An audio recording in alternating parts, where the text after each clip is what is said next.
दोस्तों नमस्कार, हर हर महादेव। स्वागत करती हूँ आपका अपने इस चैनल में, जिसमें आप सुनते हैं सनातन धर्म से जुड़ी कथाएं, कहानियाँ व पौराणिक कथाएं व अन्य कहानियाँ। दोस्तों, पिछले अध्याय में आपने सुना था श्री विष्णु द्वारा सभी देवताओं सहित शिव के स्थान पर जाना और उन परमेश्वर रूपी शंकर का दर्शन करके विष्णु तथा अन्य देवताओं, सिद्धों और मुनीश्वरों द्वारा उनको प्रणाम करना। दोस्तों, आज के इस अध्याय में आप सुनेंगे देवताओं का भगवान शिव से पार्वती के साथ विवाह करने का अनुरोध, भगवान का विवाह के दोष बताकर अस्वीकार करना तथा उनके पुनः प्रार्थना करने पर स्वीकार कर लेना। ब्रह्म जी कहते हैं, नारद, देवताओं ने वहां पहुंचकर भगवान रुद्र को प्रणाम करके उनकी स्तुति की। तब नंदिकेश्वर भगवान ने शिव से उनकी दीन बंधुता एवं भक्त वत्सलता की प्रशंसा करते हुए कहा, प्रभो, देवता और मुनि संकट में पड़कर आपके चरण में आए हैं। सर्वेश्वर, आप उनका उद्धार करें। दयालु नंदी के इस प्रकार सूचित करने पर भगवान शंभु धीरे धीरे आंखें खोलकर ध्यान से उपरत हुए। समाधि से विरत हो परम ज्ञानी परमात्मा एवं ईश्वर शंभु ने समस्त देवताओं से इस प्रकार कहा। शंभु बोले, श्री विष्णु और ब्रह्मा आदि देवेश्वरों, तुम सब लोग मेरे समीप कैसे आए? तुम अपने आने का जो भी कारण हो वह शीघ्र बताओ। भगवान शंकर का ये वचन सुनकर सब देवता प्रसन्न हो कारण बताने के लिए भगवान विष्णु के मुख की ओर देखने लगे। तब शिव के महान भक्त और देवताओं के हितकारी श्री विष्णु मेरे बताए हुए देवताओं के महत्तर कार्य को सूचित करने लगे। उन्होंने कहा, शंभो, तारकासुर ने देवताओं को अत्यंत अद्भुत एवं महान कष्ट प्रदान किया है। यही बताने के लिए सब देवता यहाँ आए हैं। भगवान, आपके ओर से पुत्र से ही तारक दैत्य मारा जा सकेगा और किसी प्रकार से नहीं। मेरा कथन सर्वथा सत्य है। महादेव, इस प्रकार विचार करके आप कृपा करें। आपको नमस्कार है। स्वामिन, तारकासुर के द्वारा उपस्थित किए गए इस कष्ट से आप देवताओं का उद्धार कीजिए। देव शंभो, आप दाहिने हाथ से गिरिजा का पानी ग्रहण करें। गिरिराज हिमवान के द्वारा दी हुई महानुभावा पार्वती को पानी ग्रहण के द्वारा ही अनुग्रहित कीजिए। श्री विष्णु का ये वचन सुनकर योग पारायण भगवान शिव ने उन सबको उत्तम गति का दर्शन कराते हुए इस प्रकार कहा, देवताओं, ज्यों ही मैंने सर्वांग सुंदरी गिरिजा देवी को स्वीकार किया, त्यों ही समस्त सुरेश्वर तथा ऋषि मुनि सकाम हो जाएंगे। फिर तो वे परमार्थ पथ पर चलने में समर्थ न हो सकेंगे। दुर्गा अपने पानी ग्रहण मात्र से ही कामदेव को जीवित कर देगी। विष्णु, मैंने कामदेव को जलाकर देवताओं का बहुत बड़ा कार्य सिद्ध किया है। आज से सब लोग मेरे साथ सुनिश्चित रूप से निष्काम होकर रहें। देवताओं, जैसे मैं हूँ उसी तरह तुम सब लोग पृथक पृथक रहकर कोई विशेष प्रयत्न किए बिना ही अत्यंत दुष्कर एवं उत्तम तपस्या कर सकोगे। अब उस मद के न होने से तुम सब देवता समाधि के द्वारा परमानंद का अनुभव करते हुए निर्विकार हो जाओ, क्योंकि काम नरक की ही प्राप्ति कराने वाला है। काम से क्रोध होता है, क्रोध से मोह होता है और मोह से तपस्या नष्ट होती है। अतः तुम सभी श्रेष्ठ देवताओं को काम और क्रोध का परित्याग कर देना चाहिए। मेरे इस कथन को सभी अन्यथा नहीं मानना चाहिए। ब्रह्म जी कहते हैं, नारद, वृषभ के चिन्ह से युक्त ध्वजा धारण करने वाले भगवान महादेव ने इस प्रकार की बातें सुनाकर ब्रह्मा विष्णु देवताओं तथा मुनियों को निष्काम धर्म का उपदेश दिया। तदनंतर भगवान शंभु पुनः ध्यान लगाकर चुप हो गए और पहले की भांति पार्षदों से घिरे हुए सुस्थिर भाव से बैठ गए। वे अपने मन से स्वयं आत्मस्वरूप निरंजन, निराभास, निर्विकार, निरामय, परात्पर, नित्य, ममता रहित, निर्विग्रह, शब्दातीत, निर्गुण, ज्ञान गम्य तथा प्रकृति से पर परमात्मा का चिंतन करने लगे। इस प्रकार परम स्वरूप का चिंतन करते हुए वे ध्यान में स्थित हो गए। बहुत से प्राणियों की सृष्टि करने वाले भगवान शिव ध्यान करते करते ही परम आनंद में निमग्न हो गए। श्री हरि एवं इंद्र आदि देवताओं ने जब परमेश्वर शिव को ध्यान मग्न देखा, तब उन्होंने नंदी की सम्मति ली। नंदी ने पुनः दीन भाव से स्तुति करने के लिए कहा। उनकी इस सत्सम्मति के अनुसार देवता स्तुति करने लगे। वे बोले, देव देव महादेव, करुणा सागर प्रभो, हम आपकी शरण में आए हैं। आप महान क्लेश से हमारा उद्धार कीजिए। ब्रह्मा जी कहते हैं, नारद, इस प्रकार बहुत दीनतापूर्ण उक्ति से देवताओं ने भगवान शंकर की स्तुति की। इसके बाद वे सब देवता प्रेम से व्याकुलचित हो उच्च स्वर से फूट फूट कर रोने लगे।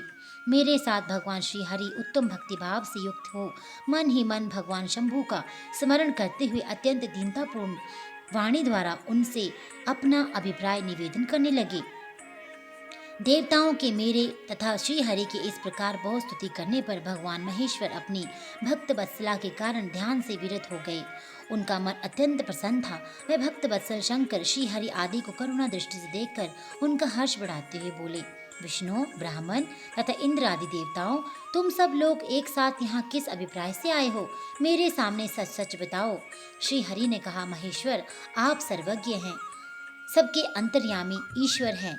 आप हमारे मन की बात नहीं जानते, अवश्य जानते हैं, तथापि आपकी आज्ञा से मैं स्वयं ही कहता हूँ। सुखदायक शंकर, हम सब देवताओं को तारकासुर ने अनेक प्रकार का दुख प्राप्त हुआ है, इसलिए देवताओं ने आपको प्रसन्न किया है। आपके लिए ही उन्होंने गिरिराज हिमालय से शिवा की उत्पत्ति कराई है।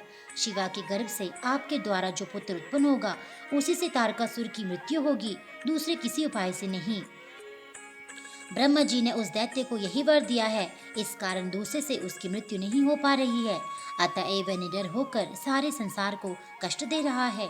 इधर नारद जी की आज्ञा से पार्वती कठोर तपस्या कर रही है। उनके तेज से समस्त चराचर प्राणियों सहित त्रिलोकी आच्छादित हो गई है।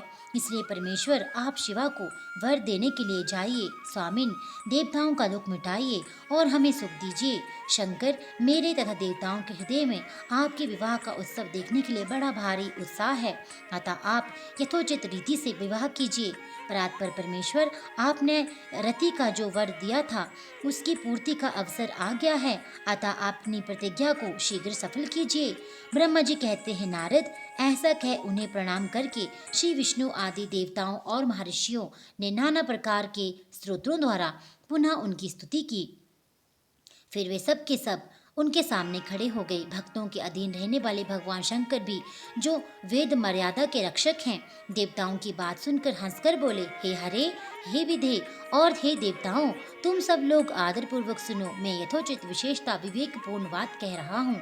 विवाह करना मनुष्यों के लिए उचित कार्य नहीं है, क्योंकि विवाह दृढ़ता पूर्वक बांध रखने वाली एक बहुत बड़ी बेड़ी है।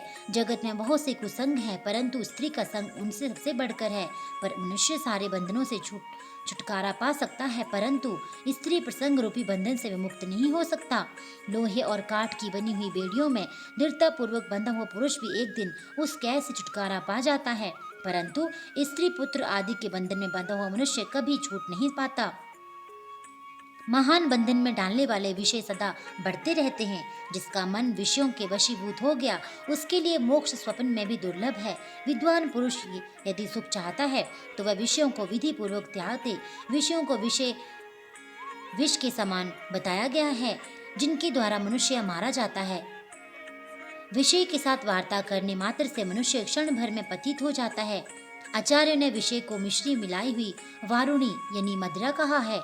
यद्यपि मैं इस बात को जानता हूँ और यद्यपि विषयों के इन सारे दोषों का मुझे विशेष ज्ञान है, तथापि मैं तुम्हारी प्रार्थना को सफल करूँगा, क्योंकि मैं भक्तों के अधीन हूँ और भक्त वत्सलावश उचित अनुचित सारे कार्य करता हूँ।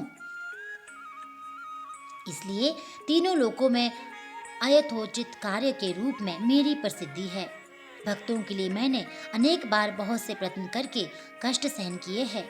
गृहपति होकर विश्वानर मुनि का दुख दूर किया है। हरे विधे, अब अधिक कहने की क्या आवश्यकता। मेरी जो प्रतिज्ञा है उसे तुम सब लोग अच्छी तरह जानते हो।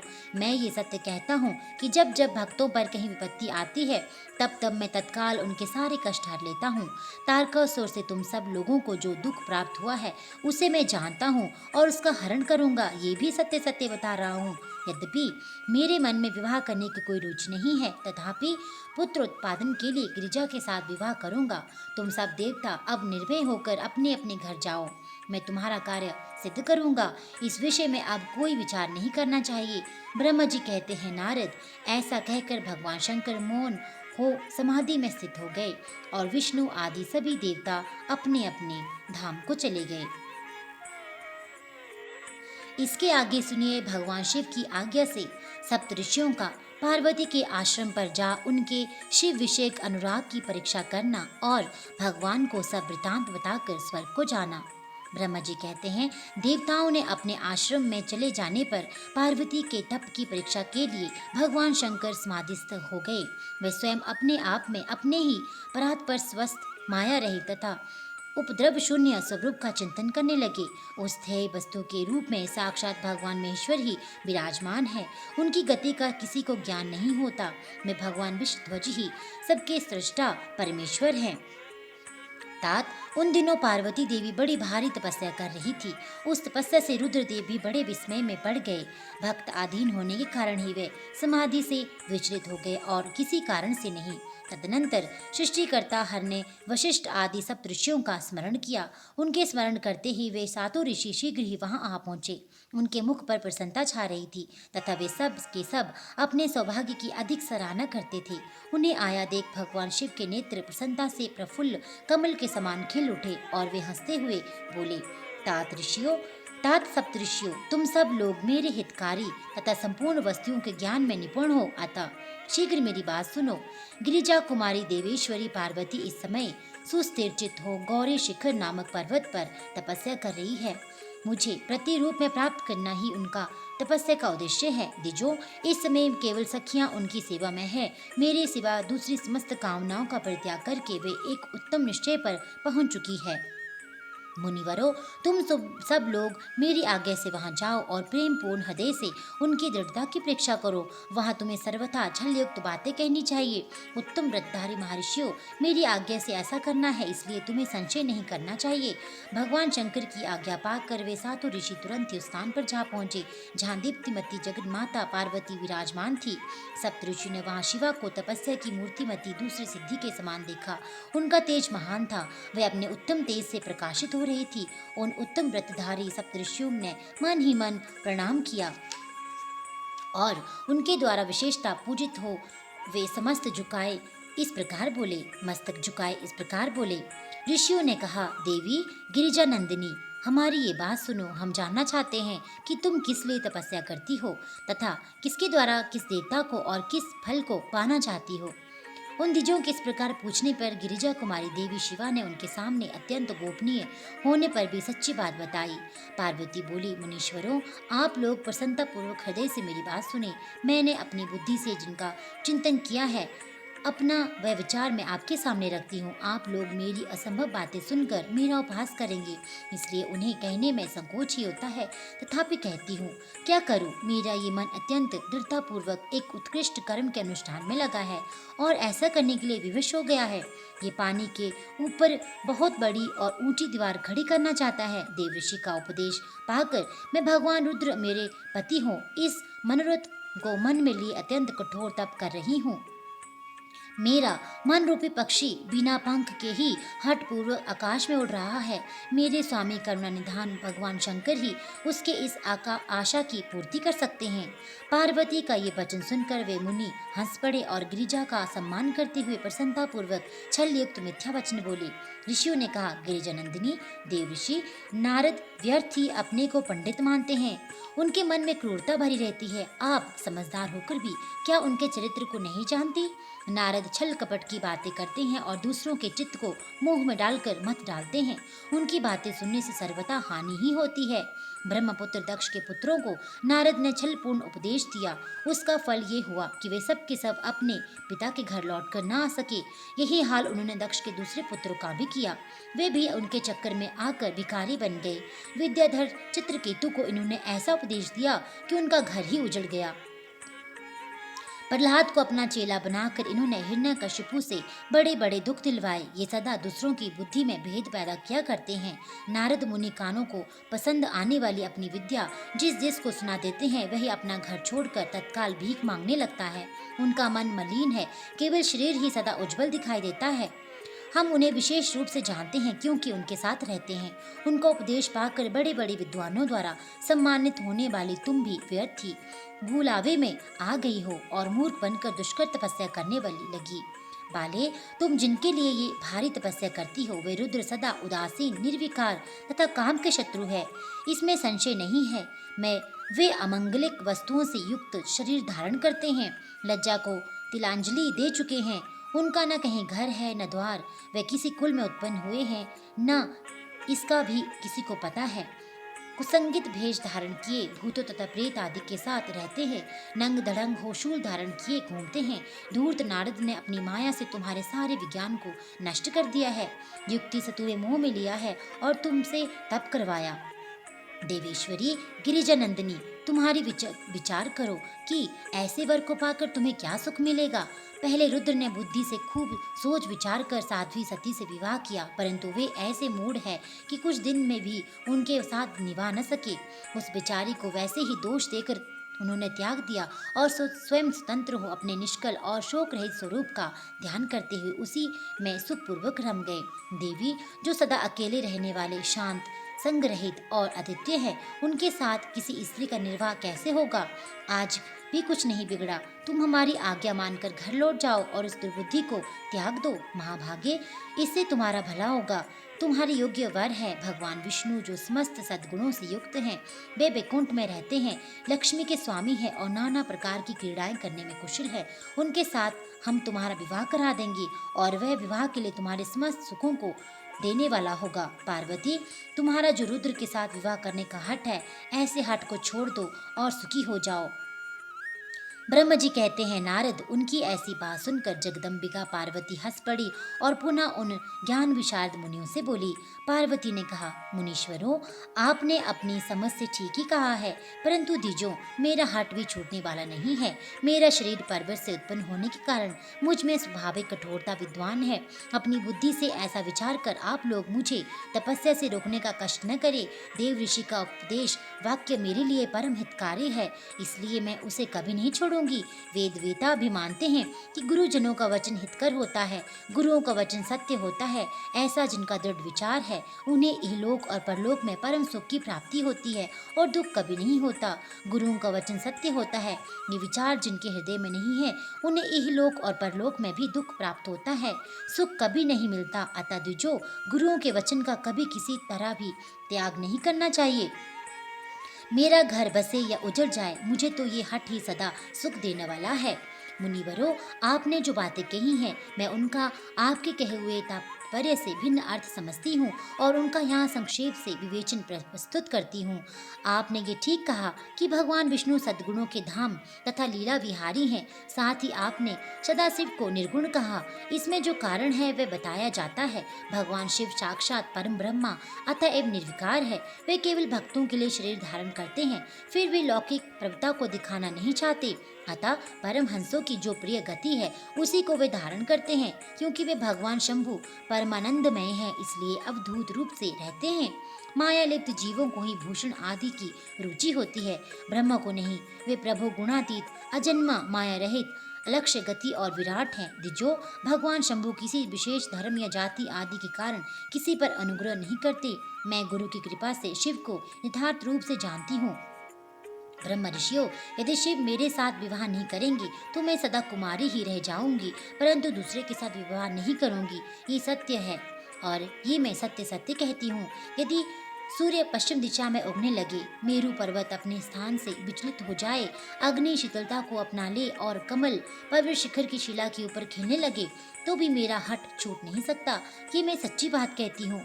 ब्रह्मा जी कहते हैं, नारद, ऐसा कहकर उन मुनियों को प्रणाम करके गिरिजा राज कुमारी पार्वती निर्विकार चित्त से शिव का स्मरण करती हुई चुप हो गई। इस प्रकार गिरिजा के उत्तम निश्चय को जानकर वे सप्तऋषि भी उनकी जय जयकार करने लगे और उन्होंने पार्वती को उत्तम आशीर्वाद दिया। मुने, गिरिराज देवी की परीक्षा करने वाले वे सातों ऋषि उनको प्रणाम करके प्रसन्नचित्त हो शीघ्र ही भगवान शिव के स्थान को चले गए। वहां पहुंचकर शिव को मस्तक नवा उनसे सारा वृतांत निवेदन करके उनकी आज्ञा ले वे पुनः सादर स्वर्गलोक को चले गए। तो दोस्तों, ये थी आज की कथा, आज का अध्याय। आगे के अध्याय में आप सुनेंगे भगवान शंकर का जटिल तपस्वी ब्राह्मण के रूप में पार्वती के आश्रम पर जाना और उनसे सत्कृत हो उनकी तपस्या का कारण पूछना तथा पार्वती जी का अपनी सखी विजया से सब कुछ कहलाना। दोस्तों, आगे के अध्याय सुनने के लिए इस चैनल के साथ जुड़े रहिए। अगर चैनल आपको पसंद आ रहा है तो वीडियो को लाइक, सब्सक्राइब और शेयर करना बिल्कुल ना भूलिएगा। साथ ही साथ बेल आइकन को भी दबा लीजिए। अगर आप इस वीडियो में नए हैं तो इसके साथ वीडियो को सब्सक्राइब भी कर लीजिए। आपका दिन शुभ हो। हर हर महादेव।